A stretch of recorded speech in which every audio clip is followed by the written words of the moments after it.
Producción, póngame violines, música clásica o algo así. Buenas tardes, querido audio escucha, bienvenido a su espacio radiofónico favorito, El Meyoyo, donde se dialoga, se intelectualiza problemas reales. Su espacio cultural de confianza, porque hoy vamos a hablar de filme. En esto, para la gente que nos escucha en Spotify, tengo un cigarro, ¿por qué? Porque es filme esto. Me atrapaste. Es filme. Y estoy aquí con el célebre crítico fílmico Gil Chilaquil. Mucho gusto, buenas Y tardes. el catedrático. Fantástico catedrático. Neuromancer. Buenas noches, caballeros. Y yo el licenciado ingeniero maestro. Señor doctor profesor. ¡Ah, el maestro! Ese es clásico. El maestro. A ver, maestro. El maestro, futuro muerto. ¿A qué se debe tanta pompa y circunstancia, cabrón? Vamos a hablar de una película compleja, complicada, difícil. Compleja. De el maestro. Maestro. En paz descanse. Donde sea que esté, sí. David Lynch. ¿Qué película vamos a ver? Inland Empire, de 2006, la última obra cinematográfica de David Lynch. Listo. Bien, pues, ¿qué demonios acabamos de ver? Es una pregunta que se haría cualquier persona. Yo me la hice, me la sigo haciendo. Mira, seamos honestos aquí. Yo he visto esta película 3 veces y media, entonces es una película algo difícil de digerir, ¿no? Pero creo que en lo simbólico y en lo visual todos tenemos algo que decir, ¿no? Es el tipo de película donde nos vemos reflejados más que ver una historia sucediendo. Bien, entonces, pues ¿qué acabamos de ver? El tagline de la película es una chica en problemas, ¿no? Una chica o dos o tres, varias chicas en problemas. Y bueno, de grandes rasgos, ¿de qué se trata esta película? Nosotros seguimos a Nikki Grace, una implícita actriz que tuvo éxito en el pasado y ahora parece estar retirada o en un mal momento. Y va a participar en una nueva película, la cual descubrimos rápidamente que tiene una maldición gitana que provocó que anteriormente el guión la película quedara inconclusa al morir los actores que iban a ser a los protagonistas. Y esto nos lleva a un florecimiento de un montón de cosas difíciles de definir. Es difícil dar una sinopsis así. Vean la película. Es la mayor recomendación que les damos a nuestros... Nadie va a entender qué está pasando. Sí, aunque la vean y escuchen después el podcast, tampoco va a haber mucha respuesta. Una pregunta rápida, Armando. ¿Tú escogiste esta muestra de filmografía? ¿Por qué en un podcast de terror? ¿No te dio miedo, güey? Sí, tienen momentos muy marcados como de influencia del cine de terror, ¿no? Como hasta cosas que se me hacen referencias al slasher o así. Pues creo que es el verdadero terror, ¿no? Ver hacia adentro, ¿no? Inland Empire, su traducción literal sería el imperio dentro de la tierra, ¿no? Es ver hacia adentro. Estamos hablando de muchos círculos, de muchos ciclos, y es eso, un viaje introspectivo. Creo que finalmente la película le habla al espectador sobre romper ciclos, sobre salir de un encierro, ¿verdad? Y creo que tiene ciertos aspectos de terror. Este jumpscare de Laura Dern caminando en cámara rápida y la escena final del fantasma donde le sale la cara editada extrañamente. Sí, algo importante de esta película es que David Lynch la grabó digital, ¿no? Como con un... 100% cámara digital de mano, ¿no? De consumidor normal. Y se nota, me gusta mucho cómo que le agrega eso de tener un ojo así súper experto como el de David Lynch y la producción como al lado de esa cámara. Que cae todas las partes se envejecieron muy bien, quizás solo esa parte de edición de la cara, como que dije... rompe un poco, pero también tiene sentido con todo. Sí, es que sí le da una estética muy marcada el hecho de que sea con la cámara digital y se nota mucho, me comentabas incluso que es el mismo David Lynch el que opera la cámara. Me dijo Armando. Justo. David Lynch filmó, escribió, editó, hizo esta música, entonces esta es una obra cumbre, ¿no? De su experiencia y de su expresión fílmica. Y se nota mucho, ¿eh? Sí se puede ver que cada plano se siente muy, muy propio de su parte. Realmente no, algo que hablábamos viendo la película fue como de, no, pues este güey está incopiable porque su estilo es muy, muy particular y como que no cualquiera podría aventárselo. Avanzando un poco más con la película, pues bueno, ¿qué pasa? Pues es un viaje surreal. A partir de aquí la película pues no tiene una trama a seguir realmente, ya que tenemos como que muchos imágenes, muchas cositas oníricas que van montando tres distintas historias, ¿no? Puedes especular, ¿no? ¿De qué trata? Porque como que los personajes de David Lynch, como que es alguien muy performativo, ¿no? Lo siento como que le gusta mucho esta parte del lo corpóreo y así, del movimiento, de los diálogos, como muy poético. Y las caras, ¿eh? Sí, entonces sus personajes suelen actuar de una manera no natural, como para tener ese pedo así medio del subconsciente, como que te dan a entender cosas que realmente no sé si lograríamos transcribir del todo, ¿no? Así como que creo que esto significa, porque justo siento que cada uno experimenta diferente la película, ¿no? Yo en un punto como que dije, no sé si estoy siguiendo la línea, pero no me importa tanto, o sea, porque como que dije, voy a tratar de solo llevarlo por mi subconsciente y decir, lo entiendo como en cierto grado mental, ¿no? Así lo que creo que está pasando. Y a mí como que justo me recordó más como todo este pedo budista del samsara, que es el círculo de la vida, la muerte y todo este como continuo retorno, ¿no? O sea, según el samsara, pues naces, vives, te mueres y luego si no cumpliste tu dharma, pues renaces. Y el punto es salirte de esa madre, ¿no? Y me recordó como eso, ese no poder salir del samsara. Porque bueno, no sé si existen spoilers con esta película, ¿no? Porque está todo así muy revuelto. Pero justo la parte final, como esto de romper el ciclo, es salirte de eso, ¿no? Y ya no, digamos, reencarnar.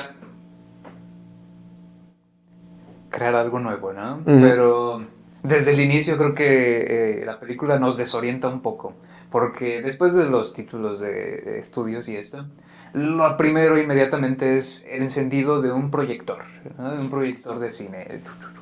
Entonces ya estamos dentro de una película viendo que se inicia una proyección, que es extraño al ser un proyector de rollos, aunque la película es digital. Y inmediatamente después de esto, vemos el giro de un vinilo, ¿no? Nos habla de Axon N, una novela de radio, una historia de radio, que comienza con una noche de invierno en un hotel. Entonces estamos en un medio, dentro de un medio, dentro de un medio.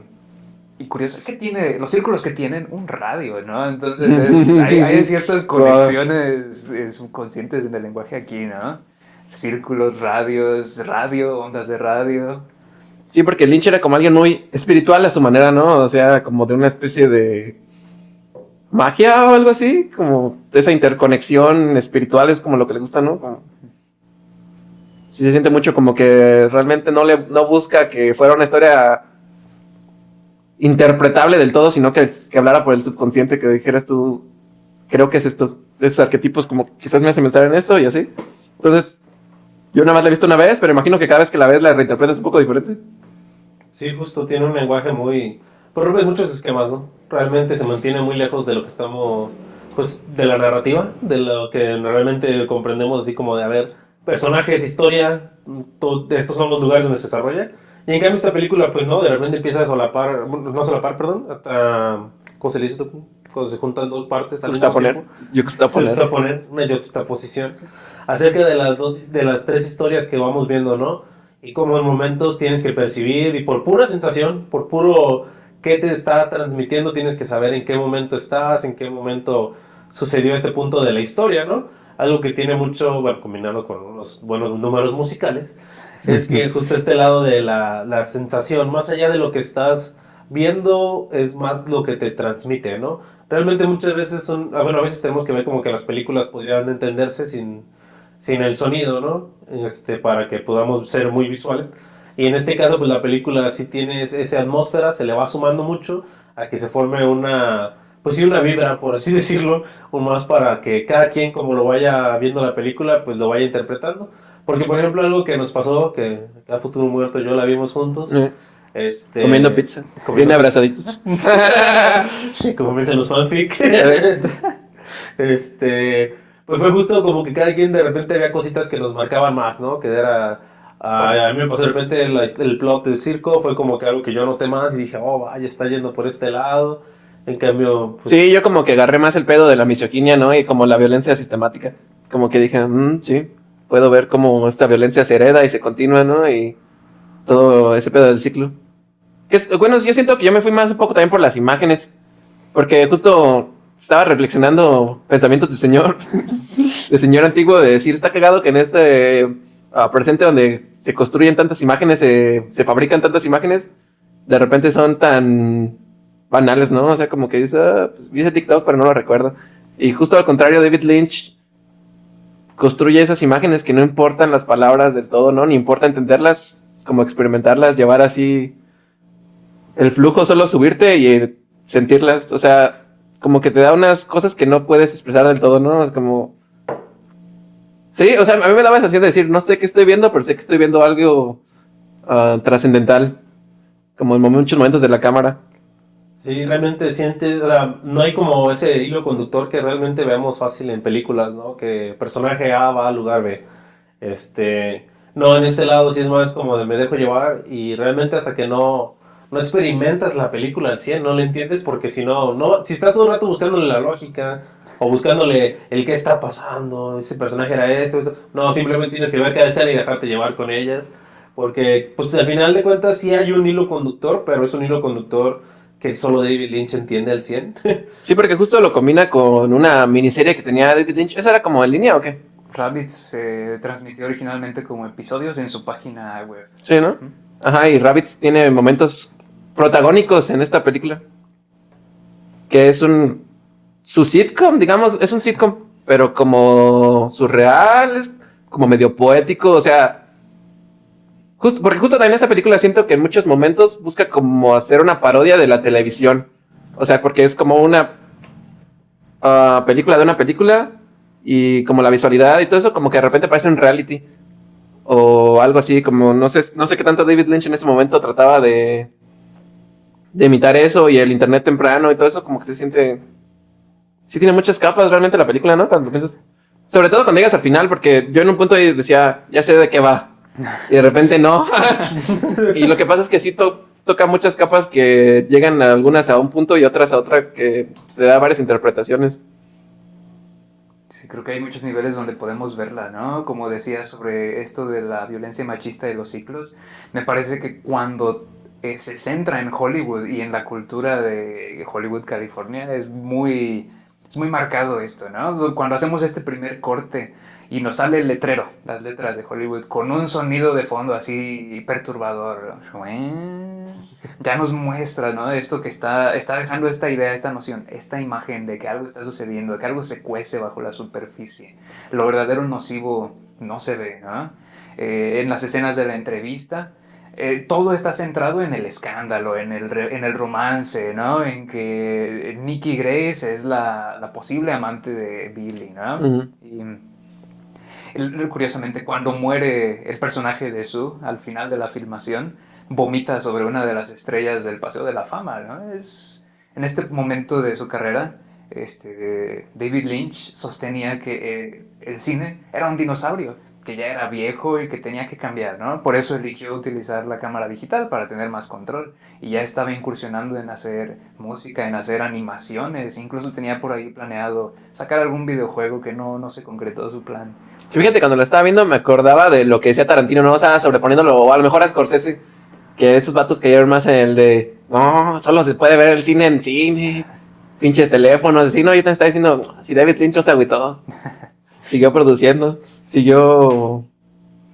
Sí, que realmente usa la herramienta para que haga algo más allá, ¿no? Sí, no lo usa muy bien. No es solamente que ella haya dicho, está buena esa cámara y ya, güey, la agarro. No, sí hay un motivo por qué usar esta cámara. E incluso siento que la misma iluminación va para que resalte más en la cámara, ¿no? Tenemos algunas partes donde lo vemos, o unos oscuros muy oscuros, o unas luces muy quemadas.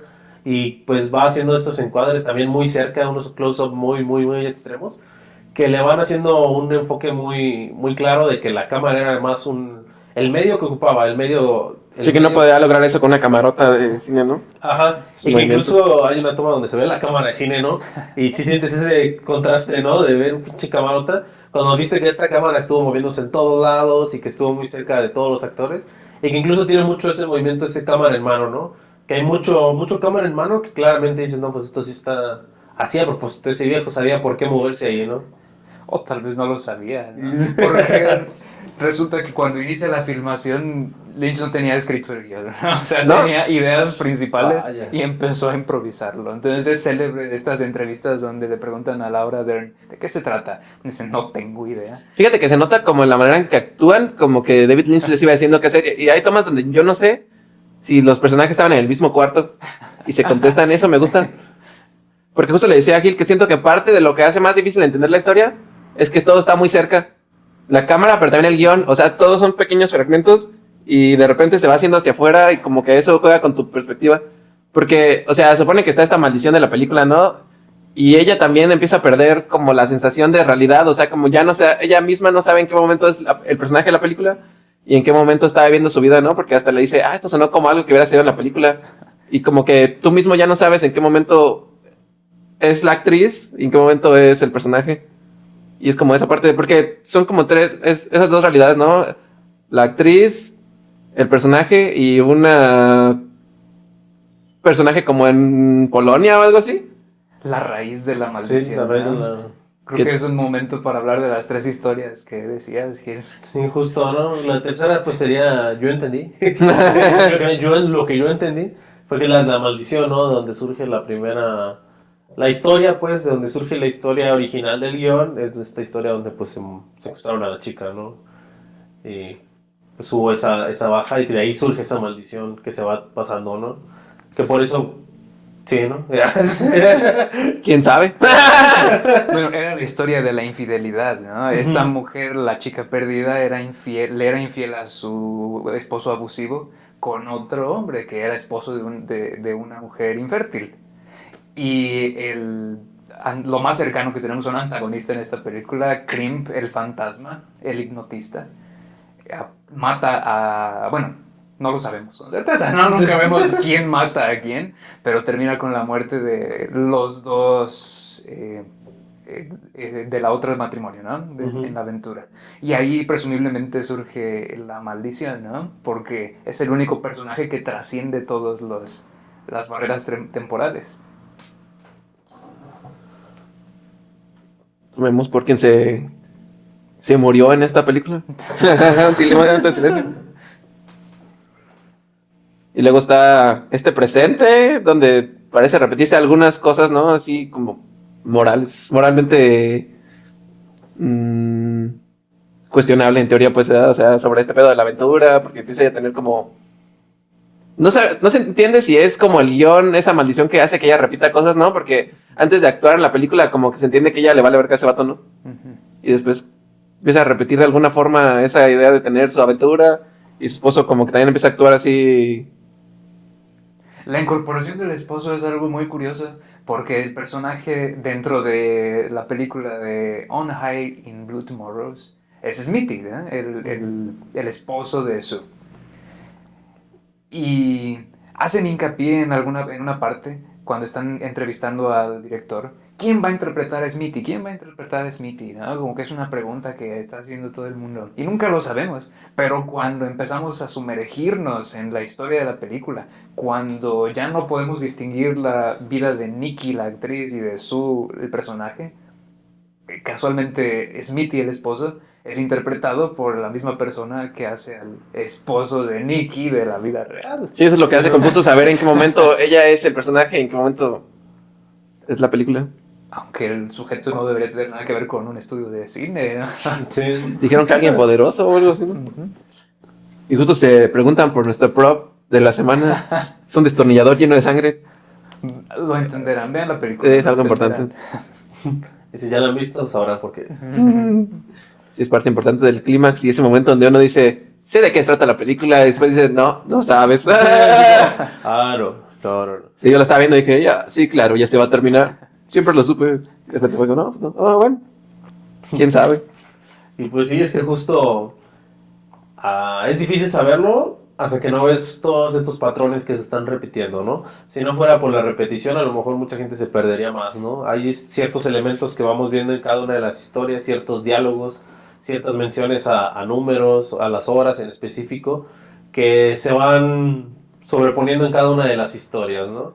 Y que va generando, pues, esta sensación de, pues sí, todo está conectado y como que sí estás viendo de repente la misma historia, pero en distintas épocas y con pequeñas variaciones, ¿no? Y va generándote este lado de que, bueno, no sabes qué estás viendo en qué momento, pero más o menos empiezas a comprender que está sucediendo otra vez un ciclo, ¿no? Que está comprendiéndose el ciclo y que se va repitiendo. Algo que hablamos poquito también acerca de esto cuando estábamos viendo un cachito de la película, pues fue cómo estos fantasmas pues están destinados a seguir repitiendo el ciclo, ¿no? Y que es algo que yo recordaba en El Espinazo del Diablo de Guillermo del Toro, que justo en esa película definen un fantasma como un evento que está destinado a repetirse hasta que se acabe, ¿no? Y esto es algo que sucede en la película y que lo vemos, pues sí, a lo mejor un poco reflejado en esta salida que hay del ciclo una vez que termina el rodaje de la cinta, ¿no? Que el rodaje de la cinta es el punto más surreal, ¿no? Todo, desde que arranca la película, bueno, que arranca la película que están grabando, hasta que cierran, es todo un viaje psicodélico, ¿no? Ahí ya te pierdes de todo y lo importante es saber qué está sucediendo, qué estás sintiendo, ¿no? Cómo se va conectando la historia. ¿Tú qué dijiste que era un fantasma, Armando?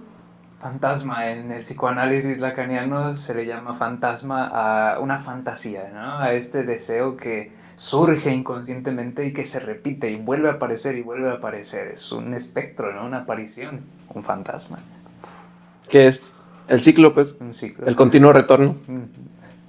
Y que siento que hace mucho énfasis con lo que tú mencionaste acerca de lo del budismo. Ah, sí, el samsara. Estás destinado a pelear la misma batalla hasta que la ganes, ¿no?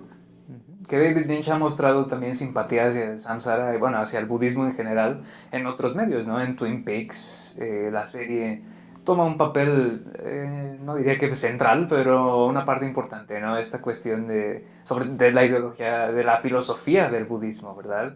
Entonces no sería extraño que aquí esté incluido de una manera menos explícita. Sí, que hablamos de que igual David Lynch de repente toca temas, o sea, como Mulholland Drive, se parece un poco como a esta idea de no poder superar y de retornar a tratar de cambiar como una situación así, ¿no? También una idea central aquí es la identidad. Nikki se pierde en el personaje de Sue, pero a su vez Sue es el fantasma de la chica perdida, ¿no? De la mujer polaca original. Es quién, y cuando tú miras una película, cuando tú miras un medio, quién está haciendo en ese momento, ¿no? Con lo que te identificas, con lo que estás absorbiendo, lo que te deja una imagen inconsciente, como estas palabras, estas horas, son lo que crea una sensación de continuidad. Y sí, ahora que lo mencionas, también me hace eco con la imagen de esta toma, donde son ellas grabando una tele que está grabando a las chicas, ¿no? Que es como el repetido, ¿no? Muchas veces. Es como cuando termina el ciclo, ¿no? Porque tienes esa dialéctica de tú contra tú. Que igual, bueno, el manejo de cámara de David Lynch también me hace pensar como la dialéctica, ¿no? Él podría usar cualquier cámara, pero el hecho de que use esa cámara es lo que le da la fuerza a ese manejo. Algo que me gusta mucho de David Lynch es cómo utiliza los espacios cerrados para crear estos espacios oníricos, ¿no? Porque podría estar en cualquier lugar y eso te hace pensar como ¿qué es? Como si fuera otro mundo el hecho de que solo sea un cuarto, pues. Sí, muchas de las tomas interiores son desconcertantes, ¿no? En esta película. Tal vez la iluminación o la paleta de colores, pero sirve a la desorientación también. En muchos lugares se ven muy parecidos. Los pasillos nunca sabes exactamente dónde estás espacialmente. Sí, cuando está... ¿Cómo se llama la actriz? ¿Nikki? ¿Es la actriz? ¿Su nombre real? Sí, ¿verdad? Sí. Cuando Nikki va a la casa del actor, yo pensé que estaba entrando a su propia casa. Sí. Y como que va con eso, como que de repente... Y como los personajes se reciclan, como que ya es difícil saber cuál personaje es cuál, de repente, ¿no? Como que es, no mames, es ese personaje, no sabía que era este. Porque sí parece que todos tienen un papel que cumplir en ese teatro no cíclico. Porque justo la chica del destornillador, spoiler, si eso existe, dice que la hipnotizaron. O sea, ella obedece a tener que repetir ese ciclo fantasmal, ¿no? De tener que hacer lo que ya te toca hacer. Es difícil romper esas cosas. Y pues sí, justo siento que ese mismo lado la película lo toma para tratar de verse distinta, ¿no? Como para tratar de romper esos mismos esquemas. Y se siente mucho en el montaje, ¿no? Tienes de repente una toma donde ella está, no sé, mirando al exterior y de repente voltea y ya está en un interior distinto, ¿no? Tienes estos momentos donde de repente están en un lugar y ya de repente cambiaron en otro al 100. O de repente el personaje que te está hablando ya es otro, ¿no? Y todo ese lado le va sumando a ese mismo sensación de sueño, ¿no? Sí, muy Que onírico toda su idea de David Lynch. Ujú, y se mantiene bastante durante toda la película. Se siente mucho ese lado onírico de no saber qué estaba pasando, pero al mismo tiempo estar en un lugar medianamente conocido, ¿no? Como tú dices, los lugares, los espacios cerrados, y cómo forman pues incluso un espacio liminal, por así decirlo, pero chiquito, ¿no? O sea, realmente el estar así cerrado se vuelve un espacio que dices como que entre que lo conozco, pero realmente no sé dónde sea, ¿no? Sí, más como, bueno, no he visto tanto cine de David Lynch, ¿no? No has visto Mulholland Drive y esta y Razorhead. Pero como que siento que usa espacios que se parecen a veces. Entonces también esa sensación te da así de como si todas fueran el mismo sueño un poco, ¿no? Ujú. Como es un lugar que conozco porque así es David Lynch, pero sé que es otro lugar diferente. ¿Y qué opina de David Lynch, así de su cine en general? Pues sí, creo que es un genio, realmente. Me parece que su cine va. Pues obviamente no creo que sea como para todo el mundo. Sí. Creo que el cine de David Si esta Lynch película es... dura 3 horas, por si alguien la quiere ver, son 3 horas de estar desorientado, muy cabrón. No saber qué está pasando. Y como supongamos que un 40% de la película está en polaco. No puede ser un 40%. No, Me creo que sea niego a tanto. creer que sea 40%. ¿Más? Menos. ¿Menos? ¿30? Tal vez. Tal Yo no vez- sé de números. Pero sí es polaco y de inglés y sí, cada música. Sí, la canción de Beck está sólida. Funciona, ¿no? Eh, Te iba a decir justo antes de esto. el David Lynch. De David Lynch, hablando de David Lynch. Pues sí, me parece que su cine sí no es para todos. Realmente No. creo que hay que estar muy abierto a este tipo de cine. Si lo vas a ver, ¿no? Siento que si entras como que queriendo tener las respuestas como normalmente las tiene a lo mejor el cine más comercial o más común, pues no funciona de esta manera, ¿no? Si hay una mirada mucho más autoral que sí te obliga a que trates de analizar qué es lo que estás viendo, ¿no? No es como otras películas que... esta no es como para que te pongas a lavar los trastes mientras la tienes en el celular, ¿no? Puedes hacerlo, y si quieres hacerlo, hazlo, pero pues no creo que sea la experiencia ideal, ¿no? Y aún así quizás salgas con una experiencia de ahí, ¿no? Muy probablemente. Es que es un cine confrontativo, pues. O sea, no toma al espectador como un tonto. O un tonto quizás a la manera del Arcano, ¿no? Alguien que está listo para aprender. O experimentar las cosas diferentes. Justo, y sí siento que en su mayoría de películas pues va por esa línea, ¿no? Siento que estaba... Bueno, esta es su última, y sí lo podría ver como que ya al punto máximo de llevado al surrealismo de su parte, pues, en este estilo. Pero sí considero que, pues, es un autor que tiene muchas cosas que decir, y creo que casi todas sus obras son así para análisis, ¿no? Realmente creo que todas dan mucho para qué hablar. Y en esta en específico, pues, ¿qué más podemos decir? Tiene muchísimas cosas, ¿no? Capa sobre capa, ciclo sobre ciclo. No sé qué opinan de David Lynch. Mira, no he visto todo, pero sí es de mis directores favoritos realmente. En especial cuando se pone más inconexo, ¿no? Me gusta verlo delirando, ¿no? Como en Mulholland Drive. Mi escena favorita es la inicial, cuando están los detectives comiendo en el diner, ¿no? Y le cuenta que tuvo una pesadilla. Y entonces empiezan a replicar los pasos de la pesadilla poco a poco hasta que pasa exactamente lo que había pasado en su pesadilla, ¿no? Y no tiene nada que ver con la película. Entonces me encanta cuando David Lynch se pone a hacer estas imágenes, a hacer estos momentos que son pues 100% imágenes de sueños, es lógica de sueños, es el tipo de comunicación que existe en sueños, repeticiones, son estas palabras que vuelven a surgir, estos conceptos, estas imágenes que aparecen de forma incesante, como fantasmas. Justo, y sí siento que eso se nota en esta película, cómo le da todo ese aire. Y cómo desde que empezamos a verla fue como, esto es una experiencia, ¿no? Realmente va más allá. Sí, yo cuando estaba haciendo con Gil dije que nos puso Armando. O sea, me gusta el cine abstracto, ¿no? Pero sí dije. Sí, ya hace un rato y fue como, ya no sé qué está pasando. Llevamos como 1 hora, creo, ¿no? Y dije, no sé. Y a las 2 horas dijimos, parece que tal vez, para las 2:30 decir no. Sí, ¿no? Pero vale mucho la pena. Realmente creo que hay muchas capas que tiene sobre todo y que hay para analizar en este lado. Por ejemplo, siento que incluso las conversaciones entre las chicas tienen mucho diálogo interesante, ¿no? Como que esta manera en la que se comunican y cómo son objetivizadas, ¿no? Cómo hablan de este lado de cómo, pues sí, de cómo es consumido, ¿no? Vemos las prostitutas que viven, que están en la calle de Hollywood y cómo reaccionan ante el ataque, ¿no? Cómo está todo ese lado marcado. Sí, que justo eso se me hacen. Bueno, algunos diálogos me parecen como si fueran ah, versiones al revés de diálogos de sitcom. No sitcom, de como rom-com o algo así. O sea, como que de repente usa eso de manera medio cómica. No cómica de jajaja, sino como satírica, ¿no? De como ese diálogo de boobs.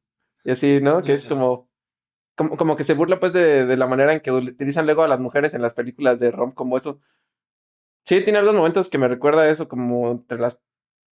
Muy 2000 pues, pero burlándose de las cosas. O sea, muy entre un reality, entre una película comercial, pero, no sé, o sea, al revés, pues. Yo veo a las amigas de Nikki Usu pues más como otros fantasmas, ¿no? Como manifestaciones de otras mujeres que fueron víctimas, de otras mujeres que estuvieron en problemas y a quienes nadie ayudó quizás, ¿no? Y por eso sus diálogos a veces parecen desconectados, que salen de la nada. Eh, Abren la escena y te dicen, ¿quién es ella? ¿Quién es ella? ¿La reconoces? Como repitiendo un momento que marcó sus vidas, ¿no? O hablando de cuando fueron con un hombre, tal cosa, ¿no? Las cosas que hacían en la cama. Y se replica y se replica, ¿no? Maldiciones que se transmiten desde la antigua Polonia. Tenga que pensar.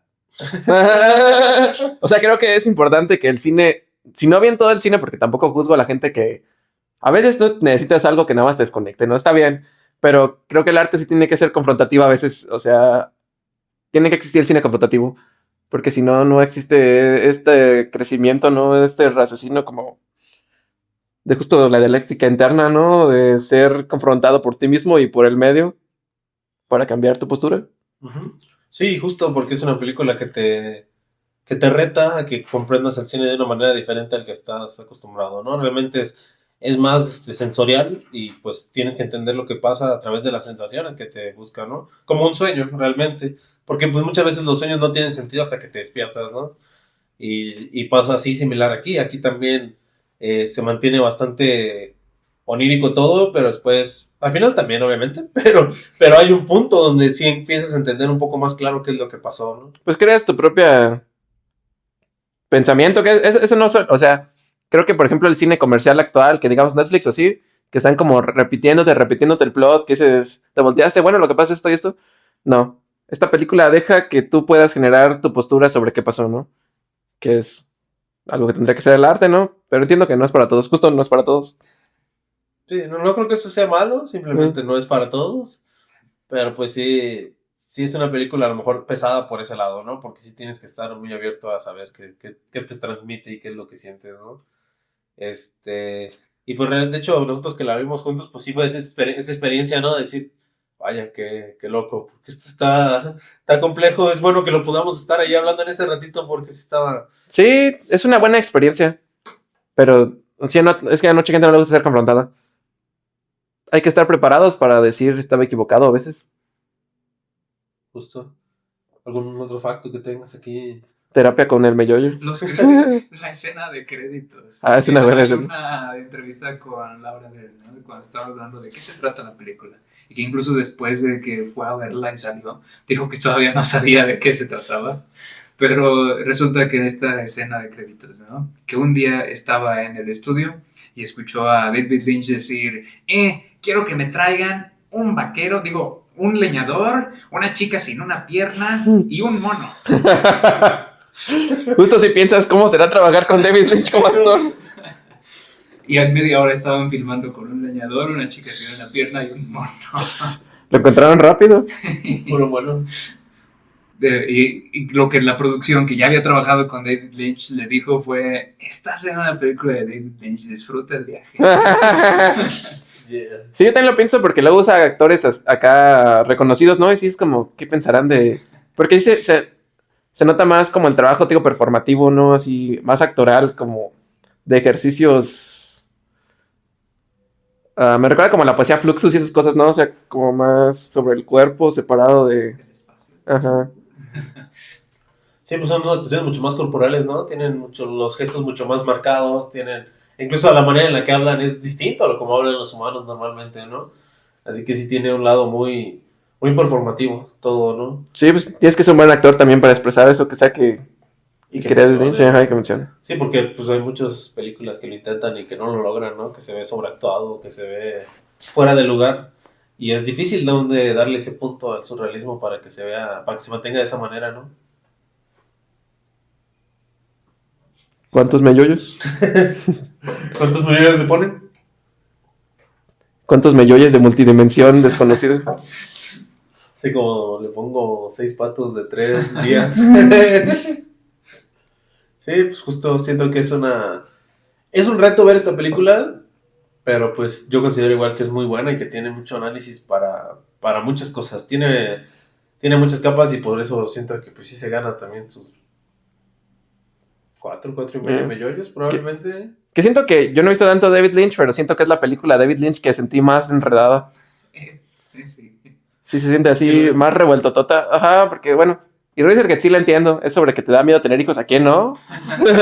Aparte acaba de tener hijos. Sí, el David Lynch tuvo dos hijos como en la universidad, ¿no? Así, borrillo. Pero, y bueno, Mulholland Drive, ¿quién la entiende, no? Pero la siento así un poco como que tiene los momentos más claros la historia. Y esta madre como que sí tienes que esforzarte mucho para ver el hilo. El puro hilo así. El que te contaron. Ajá, porque... Hay muchos hilos, ¿no? Entonces depende de cuál agarras el inicio, es como vas desenvolviéndolo. Porque siento que Mulholland Drive hay momentos donde dices, creo que sé qué es. Y ya como al final dices, sacas unas 2, 3 teorías. Pero esta madre como que llevas 2 horas y todavía no sabes qué está pasando. Pero bueno. Pues 5 porque es David Lynch. 5 melloyos, porque después de esto David Lynch no volvió a hacer nada de cine, entonces supongo que dijo lo que tenía que decir, ¿no? Sí, pues, se murió este año, ¿no? Sí. O sea, sí tuvo unos... ¿Esta qué? ¿2003? No, 2005, ¿no? 6. Ya existía MySpace. Estaba escuchando Black Parade en las rocolas. Sonaba Black Parade en la radio. Pero después se dirigió el final de Twin Peaks, ¿no? La tercera temporada de Twin Peaks, El Retorno. Para Netflix, ¿eh? ¿Y sale Michael Cera? Sí. Una gran serie, vean Twin Peaks también. Fue con su última incursión en el cine, entonces yo creo que lo cerró con broche de oro. ¿Realmente cerró el Samsara? Él trascendió. Lynch debe estar ya en el Nirvana. Aprendió lo que tenía que aprender. Por él fuera se regresaba, güey. Y bueno, ¿qué recomendarían ustedes, chaval? Tengo una recomendación de alienígenas. Bueno, cosas que no son alienígenas necesariamente, sí. Véanla. Se llama Isla Alien de 2023. Es un documental chileno sobre unas transmisiones de radio que estaban atrapando sobre una isla de alienígenas. No les quiero dar muchos spoilers. Véanla, si les gustan los aliens, o sea, si creen en ellos, si no creen, es una cosa que vale la pena verlo. Romano.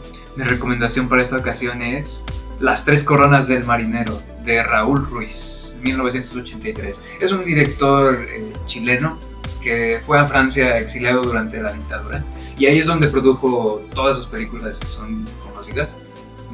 Se trata sobre una serie de viñetas de un marinero que le está contando la historia a un joven a cambio de pasaje, ¿no? Para poder subir a su barco. Pero estas historias resultan ser historias de otros marineros, ¿no? Que una vez que estás en el mar, todos somos uno, ¿no? Y entonces se junta este inconsciente colectivo, se crea una cultura general de historias de marinos que son de un solo marino realmente. Entonces muy ad hoc a las crisis de identidad y las películas de viñetas extrañas. Dato rápido. Si no están convencidos de ver el documental de Isla Alien, pongan en Google Isla Friendship. Y para que vean en qué está basado este pedo, se pone muy loco. Dictaduras y esas cosas. Dictaduras, vaya. Sí. Tiene de todo, política y aliens. Bueno. Sí, yo de recomendación, pues recomiendo algo surrealista también.